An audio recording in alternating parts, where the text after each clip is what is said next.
नमस्कार आप सभी दर्शकों को, और आप देख रहे हैं प्राइम टीवी का डिजिटल प्लेटफॉर्म, और मैं हूं आपके साथ मुस्कान अजमानी।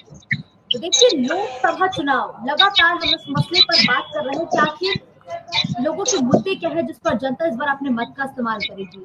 इसी कड़ी में आज हम बात करेंगे देवरिया सीट की। बहुत दिलचस्प समीकरण है यहाँ का, क्योंकि यहाँ पर कभी भी किसी एक पार्टी का गढ़ देवरिया को नहीं कहा जाता है। समय समय पर यहाँ पर सत्ता परिवर्तन हुआ, कभी बीजेपी, कभी सपा, कभी जनता दल, कभी बसपा, तो कभी कांग्रेस। हर एक सीट के प्रत्याशी ने यहाँ पर जीत हासिल की है।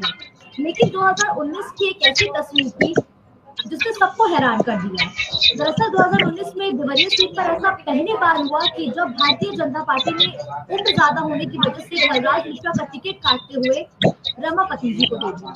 इस दौरान रमापति ने इस सीट पर जीत हासिल की, और साथ ही कांग्रेस, सपा और बसपा के प्रत्याशी को एक करारी शिकस्त का यहाँ पर सामना करना पड़ा। लेकिन अब साल दूसरा है, लोगों के मुद्दे दूसरे हैं। ऐसे में लगातार जिस तरीके से देवरिया में ध्वस्त हुई कानून व्यवस्था पर विपक्षी दल बीजेपी पर हमलावर है, क्या इस बार कानून व्यवस्था मुद्दा बनेगा? क्या इस बार की जनता विकास के मुद्दे पर अपना मत का इस्तेमाल करेगी? आज ये तमाम बड़े सवाल है जिन पर हम बड़ी चर्चा करेंगे, जिसके लिए हमारे साथ दिव्यांश मिश्रा जुड़ चुके हैं बतौर नेता सपा। साथ ही हमारे साथ इस चर्चा में जुड़े हैं रंजीत जी, बतौर भारतीय जनता पार्टी के नेता, वो अपना पक्ष रखेंगे। नंदन श्रीवास्तव वरिष्ठ पत्रकार के तौर पर हमारे साथ जुड़े हैं। वहीं अगर हम बात करें शरद मणि त्रिपाठी जी की, तो ये कांग्रेस की तरफ से अपना पक्ष रखेंगे। और इस चर्चा की शुरुआत सबसे पहले मैं करना चाहूंगी रंजीत जी से। देखिए रंजीत जी, देवरिया की लगातार वो तस्वीरें सामने आती हैं जिसमें ध्वस्त हुई कानून व्यवस्था साफ तौर पर नजर आती है। नरसंहार आपको याद होगा, किस तरीके से एक पति अपनी पत्नी के शव को लेकर पूरी रात जनपद के अंदर टहलता रहता है। वो अंतर जनपदीय जा करके अपनी पत्नी का इलाज कराने की कोशिश करता है। क्या वाकई कानून का राज जिसका आप जिक्र करते हैं वो कायम है देवरिया में? जी हाँ, बिल्कुल। आपने जो बात अभी करी है, देवरिया में कानून का राज पहले से ही स्थापित है और आज भी देवरिया में कानून व्यवस्था अच्छी तरीके से सुचारू रूप से चल रही है। अगर हम बात करते हैं कि जो दो नरसंहार हुए या फिर जो भी घटनाएं हुई इधर पिछले दिनों में, तो देखिए यह मानव का जो स्वभाव है, मानव के आप भी जानते हैं कि अलग अलग व्यक्तित्व के लोग रहते हैं इस समाज में। कुछ लोगों को लालच घेर लेता है, अगर लालच के कारण और ऐसे किसी भी जघन्य कृत्य में कोई भी व्यक्ति इन्वॉल्व होता है, तो ऐसे लोगों का समर्थन हम लोग नहीं करते हैं। ऐसे लोग समाज के दुश्मन हैं। और योगी आदित्यनाथ जी की सरकार जो उत्तर प्रदेश में चल रही है, वो हमेशा से गुंडा माफिया या जो भी इस तरीके के कृत्य करने वाले लोग हैं, उनके खिलाफ सख्ती से खड़ी रही है और आगे भी खड़ी रहेगी। देवरिया के लोग यह पूर्णतः विश्वास करते हैं कि भारतीय जनता पार्टी की जो सरकार योगी आदित्यनाथ जी के नेतृत्व में चल रही है, वो हमेशा ही गरीबों, दबे हुए लोगों के साथ खड़ी रही है और ऐसे गुंडों के खिलाफ हम लोग हमेशा रहे हैं। तो जो भी घटना हुई है, यह आपसी विवाद, जमीनी विवाद, लालच और जो कुछ भी सपा ने बोया था, उसका परिणाम यह रहा है।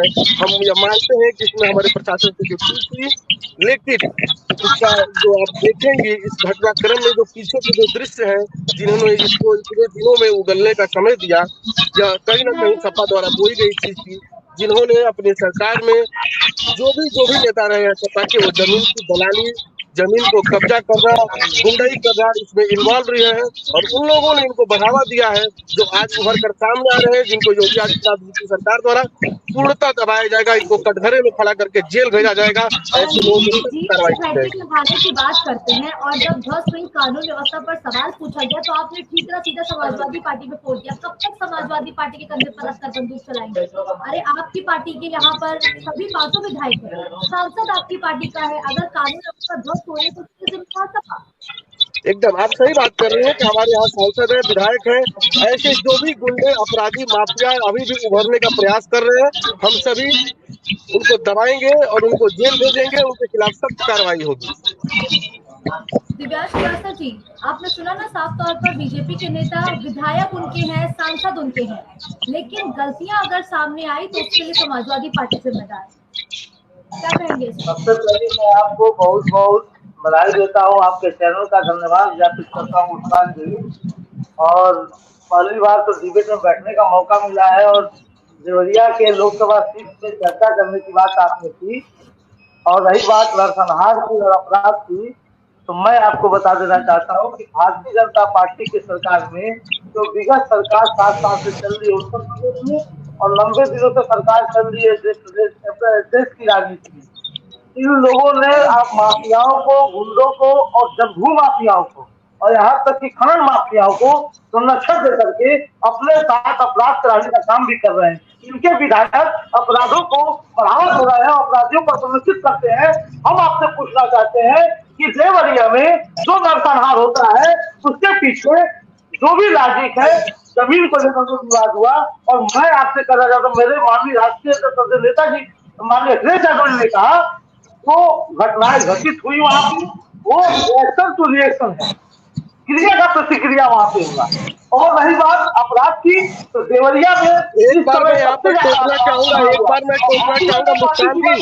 मुस्कान जी आप जरा इनको रोकेंगी, और एक हमारा लेने की पक्ष ये कह रहे हैं क्रिया की। हमारे जब ये बोले तो मैं कुछ बोल नहीं रहा था, इनको सुनना चाहिए। इनके 7 विधानसभा में इनके पूरे विधायक हैं, इनका लोकसभा का सदस्य है। उसके बाद इनकी स्थिति यह है कि देवरिया को, जो देवरिया पिछड़ापन में गिना जाता है, आज भी देवरिया पिछड़ा है।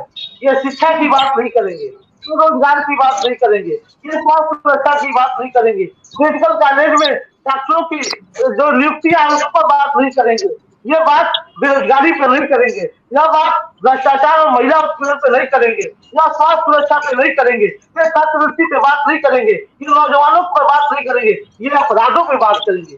और इनसे मुख्यमंत्री जो खुद अपना मुकदमा वापस ले लिए हो, हम कैसे मानते हैं कि अपराधियों को संरक्षण नहीं देते हैं? ये खुद बताएं, इनके पास तमाम तरह के अपराधी है। दिव्यांश जी इतना हताश होने की आवश्यकता नहीं है।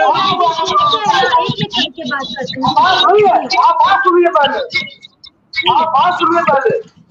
आपको मैं जा रहा हूँ, शिक्षा पे बात नहीं करोगे, महंगाई पे बात नहीं करोगे, बेरोजगारी पे बात नहीं करोगे, भ्रष्टाचार पे बात नहीं करोगे, किसानों के मुद्दे पे बात नहीं करोगे, आप अपराधियों पे बात करोगे, और अपराध को संरक्षण आप देते हैं। तमाम तरह के हो गया है तो पहली बात तो मुस्कान जी मैं बताना चाहूँगा, समाजवादी पार्टी ने अभी आज की सरकार है, दिव्यांश जी, रंजीत जी, एक सेकेंड, आप 2 गेस्ट और हमारा इंतजार कर रहे हैं, पहले ओपनिंग रिमार्क उनसे लेते हैं। देखिए शरद मणि त्रिपाठी जी, ध्वस्त हो रही है कानून व्यवस्था, महंगाई चरम पर है। एक सेकंड रंजीत जी, एक सेकंड, ओपनिंग रिमार्क सबसे ले लूं फिर आपके पास आऊंगी। ध्वस्त हो रही है कानून व्यवस्था, महंगाई, बेरोजगारी को आप लोग लगातार मुद्दा बना रहे हैं, लेकिन जिस तरीके से आप लगातार बीजेपी पर हमलावर है देवरिया में कि कानून का राज नहीं कायम है, इस बार वो कौन से मुद्दे हैं जिसको लेकर आप जनता के बीच पहुंचे? शरद जी। जनता के बीच में पहुंचने से पहले मैं सभी मेरे साथी प्रतिपक्षगण चाहे जो भी हमारे दर्शक हैं, सभी लोगों का और आपके चैनल का मैं बहुत बहुत आभार व्यक्त करता हूं कि हमको बोलने का मौका मिला है। कांग्रेस के पास विगत बहुत दिनों से उत्तर प्रदेश में ऐसे सत्ता का जो है उपयोग करने का समय नहीं मिला हुआ है। कांग्रेस को ऐसा बहुत दिन हुआ समय मिले हुए कि जो देवरिया का या पूरे उत्तर प्रदेश का सेवा कर सके, लेकिन मैं कहना चाहूंगा कि मुद्दे तो बहुत हैं। कानून व्यवस्था को ले लिया जाए, बेरोजगारी को ले लिया जाए, शिक्षा व्यवस्था को ले लिया जाए, नरसंहार को ले लिया जाए, हत्या को ले लिया जाए, रेप को ले लिया जाए, ऐसी क्या है जो इस सरकार में नहीं है? कहा कि हम बात करें जो नहीं है, यही तो सारे मुद्दे हैं। अगर इनकी सरकार इतनी ही अच्छी है, इनकी सूचना व्यवस्था साथ इतनी अच्छी ही है, तो फिर हमको क्यों बोलना पड़ता है? हमको क्यों मौका मिलता है? इनको क्यों बार बार क्षेत्र में जाना पड़ता है? बार बार अपने सरकार में ही रहते हुए अपने अधिकारियों को सस्पेंड क्यों करना पड़ता है? हिम्मत करें सस्पेंड, इनकी कोई गलती नहीं है, और अगर गलती है तो इसको मानना चाहिए कि इनकी शासन व्यवस्था कमजोर है, इनकी शिक्षा व्यवस्था कमजोर है। ये केवल बात करेंगे कि जब कोई गलती हुई है तो पिछली सरकार पे लेके जाएंगे। पिछली सरकार क्या किया भैया? अगर पिछली सरकार खराब थी तभी तो आपको मौका मिला। आपको मौका मिला तो आप कौन से दूध के धुएं निकले? अभी तो वही काम कर रहे हैं। जो दूध के धुएं आता है तो आप भी उसका काम करिए ना। ठीक है शरद जी। देखिए नंदन श्रीवास्तव जी, जहाँ एक तरफ आप बहुत करीब से जानते होंगे हर एक पार्टियों के व्यवहार को, हर एक पार्टियों के मुद्दे को, किस शासनकाल में कितनी गलतियां हुई, लेकिन अगर आप मौजूदा स्थिति पर नजर डालें, जहाँ एक तरफ योगी आदित्यनाथ और पूरी भारतीय जनता पार्टी मिलकर पूरे प्रदेश में फीते काट रही है, शिलान्यास कर रही है, लोकार्पण कर रही है, लेकिन वहीं अगर हम सिर्फ देवरिया जनपद की बात करें तो लगातार बलात्कार के मामले सामने आते हैं। नरसंहार की तो खबर किसी से छुपी नहीं है। ऐसे में इस बार देवरिया की जनता क्या कुछ सोचकर अपने मत का इस्तेमाल करेगी? जो देवरिया की जनता है अभी उनका चुनावी मिजाज क्या देखने को मिल रहा है आपको? देखिए मुस्कान, कहा जाता है चुनावी बिगुल बजने के बाद से जितनी भी पार्टियां हैं अपने अपने फील्ड में उतर के अपनी अपनी रणनीति बनाने के लिए कहीं ना कहीं सभी जनता को लुभाने अपने आकर्षित करने वाले वायदे करते हैं। लेकिन महत्वपूर्ण तब हो जाता है, और एक और कहावत सच्ची है कि दिल्ली का रास्ता उत्तर प्रदेश होकर ही तय करना पड़ता है और उत्तर प्रदेश का रास्ता पूर्वांचल होकर ही तय करना पड़ता है। और इसी कड़ी में पूर्वांचल की जब बात करते हैं तो देवरिया एक महत्वपूर्ण रोल निभाता है, क्योंकि कहा जाता है चीनी के बर्तन बनाने के लिए फेमस है देवरिया की जनता की जो भावनाएं हैं वो जनता की